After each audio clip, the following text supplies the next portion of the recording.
Hello everyone, welcome to concept decoder. आप सभी का आपके अपने चैनल कॉन्सेप्ट डिकोडर पे स्वागत है।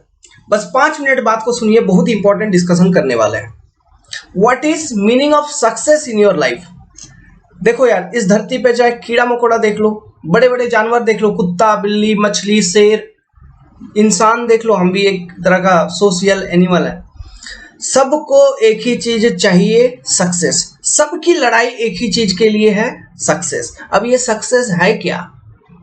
हर एक इंसान के लिए सक्सेस का मतलब अलग होता है, जानवर के लिए सक्सेस का मतलब अलग होता है। मान लो कोई गैया निकली, सुबह से निकली, तो उसके लिए सक्सेस का मतलब क्या है कि कोई केला का छिलका दे दे, कोई थोड़ा सब्जी खिला दे, थोड़ा उसको अच्छा चारा मिल जाए, खाना मिल जाए, है कि नहीं? जैसे कोई धावक है, उसके लिए सक्सेस क्या है कि वो फर्स्ट आ जाए, है ना? कोई प्रमोशन के लिए अप्लाई किया, उसके लिए सक्सेस क्या है कि उसको प्रमोशन मिल जाए, वो एई बन जाए, जूनियर इंजीनियर था असिस्टेंट इंजीनियर बन जाए।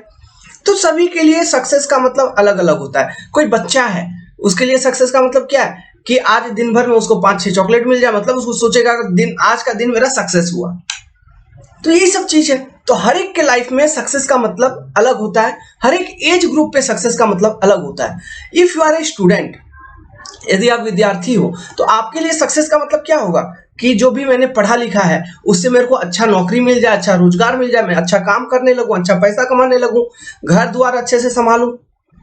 समझ रहे हैं कि नहीं? ये आपके लिए सक्सेस है। तो ये कैसे अचीव होगा? This is your first stage of success, पहला चरण सफलता का, कि आपको एक जॉब मिले। तो ये कैसे अचीव होगा? कुछ नहीं करना है, कोई 30 मार खानी नहीं करनी है। और सक्सेस कोई अनहोनी चीज नहीं है, ये होनी है, ये होता है। तो ये कैसे होगा, कैसे मिलेगा आपको सक्सेस? तो देखिए, इससे पहले सक्सेस कैसे मिलेगा ये मैं आपको बताऊं, इससे पहले बताता हूं कि सक्सेस आपसे कितना दूर है। बिल्ली और चूहे का खेल देखा है आपने? बिल्ली हमेशा चूहे के पीछे भागते रहता है कि उसको किसी तरह उसको पकड़ ले, ताकि उसको भोजन मिल जाए, उसको खाना मिल जाए।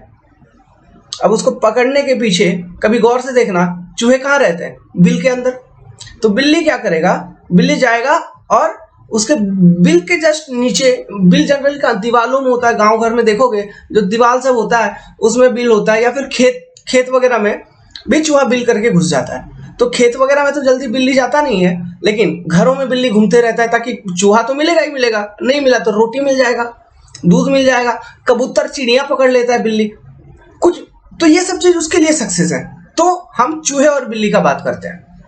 देखो यार, मान लो बिल्ली जैसा है, किसी एक चूहे को टारगेट बना लिया, सबसे पहले उसको एम कर लिया कि इसको मेरे को पकड़ना है। अब वो चूहा का जब बिल है ना, उसका घर, उसके नीचे वो बिल्ली बैठ गया। अब वो चूहा कभी जा रहा है, कभी आ रहा है, कभी जा रहा है, कभी आ रहा है। एक बार कोशिश किया बिल्ली ने अपने टारगेट के ऊपर, नहीं हुआ। दूसरे बार कोशिश किया, नहीं हुआ। लेकिन ससुरा वो वहां से जाता नहीं है, एम अपना फिक्स करके रहता है। 2 बार में देख लिया, वो सीख गया कि मैं गलती क्या कर रहा हूं, क्या मैं पोजीशन मेरा गलत है, यहां से भाग के जा रहा हूं, नहीं पकड़ पा रहा हूं।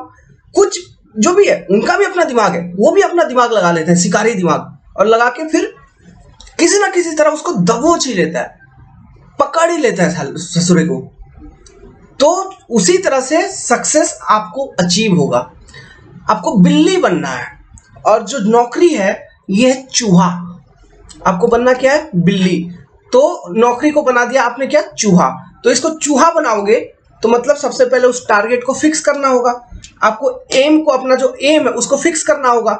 एम को फिक्स करने का क्या मतलब होगा कि जो भी एग्जाम है, मान लो एसएससी के लिए प्रिपेयर कर रहे हो तो एसएससी, ईएससी के लिए प्रिपेयर कर रहे हो तो ईएस, गेट के लिए प्रिपेयर कर रहे हो तो गेट, ठीक है, अदर डिफरेंट एग्जाम के लिए प्रिपेयर कर रहे हो तो जो भी एग्जाम के लिए प्रिपेयर कर रहे हो वो।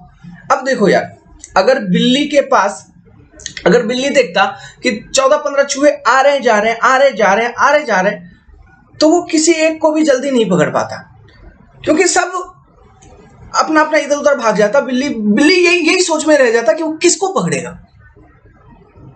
अगर वो चाहता, अगर वो सोचता कि मैं 14 का 14 चूहे को एक साथ पकड़ लूं, किसी एक को भी नहीं पकड़ पाता बिल्ली। इसलिए भले वो 14 चूहा आ रहा है जा रहा है, लेकिन बिल्ली का काम क्या है? बिल्ली क्या कर रहा है? किसी एक पे या दो चूहे के ऊपर हरकत अपना नजर गड़ाया हुआ है। इसी तरह से एग्जाम डिफरेंट बहुत सारे निकलते हैं, हमको सब एग्जाम का फॉर्म नहीं भरना है बच्चा लोग, सब एग्जाम का सिलेबस अलग अलग है, सब एग्जाम का क्वेश्चन लेवल अलग अलग है। कुछ भी क्वेश्चन पूछ देगा, फिर आपको पूरा सिविल इंजीनियरिंग जो पढ़ा है कॉन्सेप्चुअली, मान लो एसएससी जेईई के लिए तैयारी किए हो कॉन्सेप्ट के साथ, अभी जैसे डीएफसीसीआईएल का एग्जाम हो गया, अनप्रिडिक्टेबल था क्वेश्चन, एकदम ऊपर नीचे कुछ भी पूछ लिया। अब बोलोगे एसएससी जेईई के लिए पढ़ा सर अच्छे से, डीएफसीसीआईएल वाला में भी नहीं हुआ। अरे उसका एग्जाम लेवल अलग है, वो चीज ही पूछा आंसर, तो करोगे क्या? इसलिए जो बेसिक एग्जामिनेशन है उसको टारगेट बनाना चाहिए, उस पर फोकस रखना चाहिए। बेसिक एग्जामिनेशन जैसे कि एसएससी, गेट, ईएससी, स्टेट का एई या फिर स्टेट का जेई का एग्जाम ले लो, जो भी होता है, ये सारे आपके बेसिक एग्जामिनेशन है जो रेगुलर फ्रीक्वेंसी पर होता है। इस साल हुआ, अगले साल होगा, तीसरे साल होगा, ये होते रहेगा। तो इन्हीं सब एग्जाम को अपना एक टारगेट बनाओ, एम बनाओ, टेक्निकल पोर्शन कवर करो।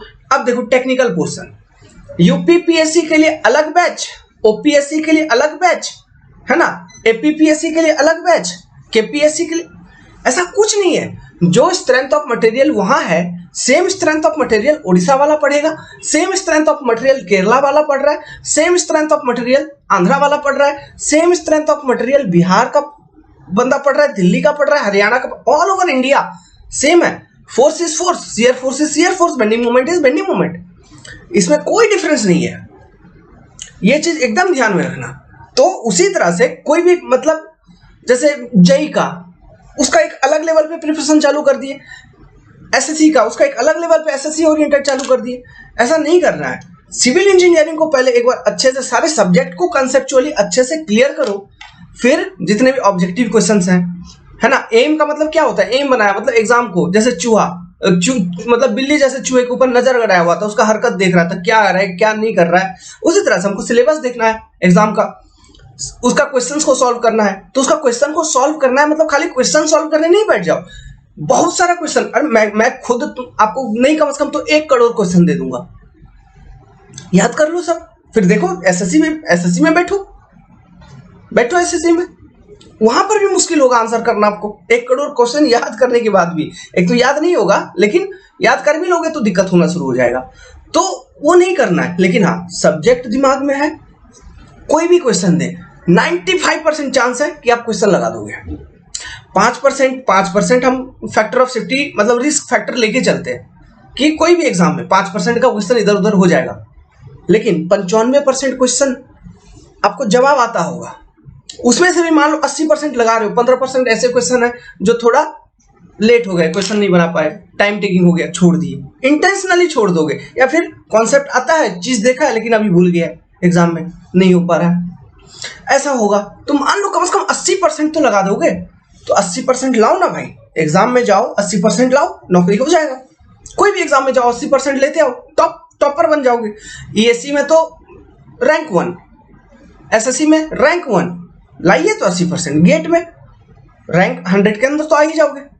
तो ये सब चीज है, एग्जाम को टारगेट बनाओ, उसको एम बनाओ, टारगेट फिक्स करो, फेलियर से मत डरो, फेलियर से मत डरो, उससे डिप्रेशन नहीं होना है, उससे डिप्रेस स्टेट पे नहीं जाना है।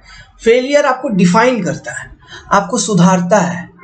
गलतियां सबसे होती है, किससे गलती नहीं होती है? हमसे भी बहुत गलतियां हुई मेरे लाइफ में, मैंने भी बहुत तरह के सक्सेस और फेलियर देखे हैं, सभी ने देखा होता है। ओके, तो फेलियर से डरना नहीं है, उससे अपने आप को सुधारिए। हाँ, मैंने ये गलती की इसलिए ये प्रॉब्लम हुआ, ये गलती किया इसलिए ये प्रॉब्लम हुआ। आपसे बेटर और कोई नहीं जानेगा आपको।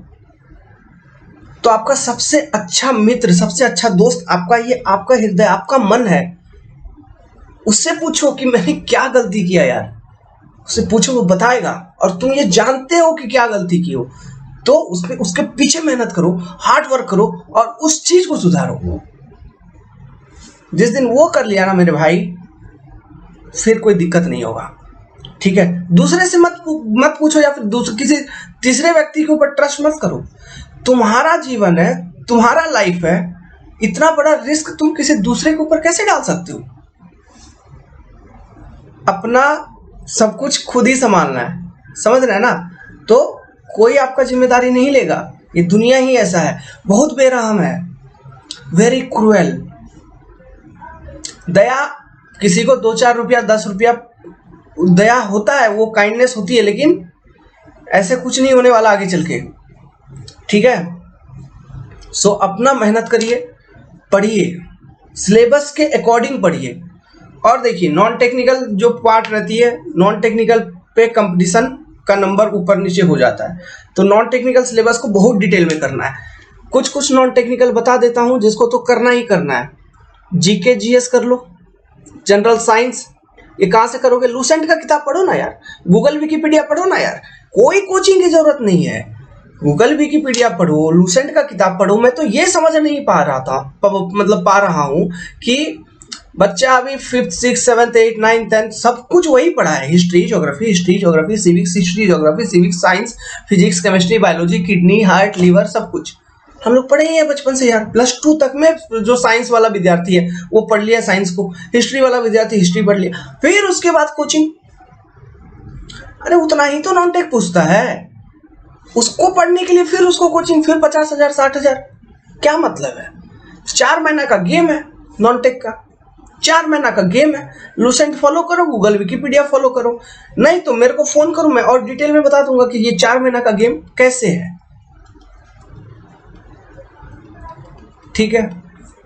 सो जॉब को चूहा बनाना है एग्जाम को, और अपने आप को बिल्ली बनाना है। शेर तो नहीं बोल रहा हूं, बिल्ली कम से कम बना लो। इससे क्या होगा, एग्जाम क्लियर हो जाएगा। जैसे एम करता है, शिकार जैसे करता है, बस वही चीज करना है। और फेलियर से डरिए मत, फेलियर आपको डिफाइन करेगा। स्टूडेंट क्लास के लिए एक इंपॉर्टेंट चीज मैं बताता हूं, अपना रहन सहन के ऊपर ध्यान देना है, फिजिकल एक्सरसाइज पे ध्यान देना है, खान पान पे ध्यान देना है, नशा बिल्कुल नहीं करना है। नशा कर लिया जिस दिन, उस दिन सब गेम खत्म। क्यों? देखो एक कहावत सुनो नाना पाटेकर का, रे रे धनिया पीछे मत मार, या छोटा दिमाग है, सुने है कि नहीं? तो वही चीज है, ये पीछे होता है मेडुला, इधर जो होते हैं ना ये छोटा दिमाग, इसको कहते हैं मेडुला। अब आपका बॉडी का जितना भी फंक्शन, सोच समझ, जीवन का सारा चीज मान लो, मेमोरी सब कुछ ये मेडुला में होता है पीछे।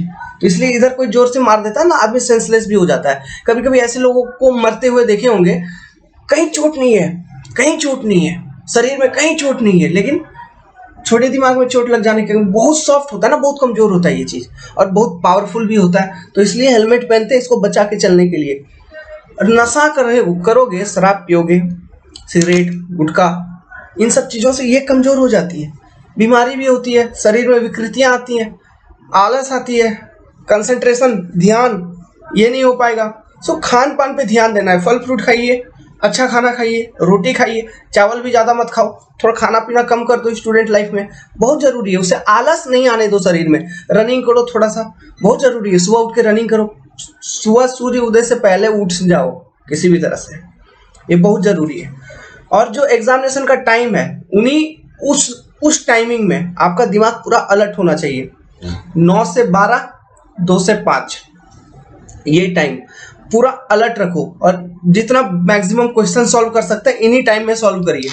ओके, नशा बिल्कुल छोड़ दीजिए दोस्त, सक्सेस मिलेगा, क्यों नहीं मिलेगा, फेलियर से नहीं डरना है। होप कि आपको वीडियो पसंद आई, तो वीडियो पसंद आई, कुछ समझ में आया, कुछ अच्छा लगा तो वीडियो को लाइक कर दीजिए, चैनल को सब्सक्राइब कर लीजिए। सिविल इंजीनियरिंग को हम यहाँ डिटेल में पढ़ाते हैं। Good luck, have a nice day, take care.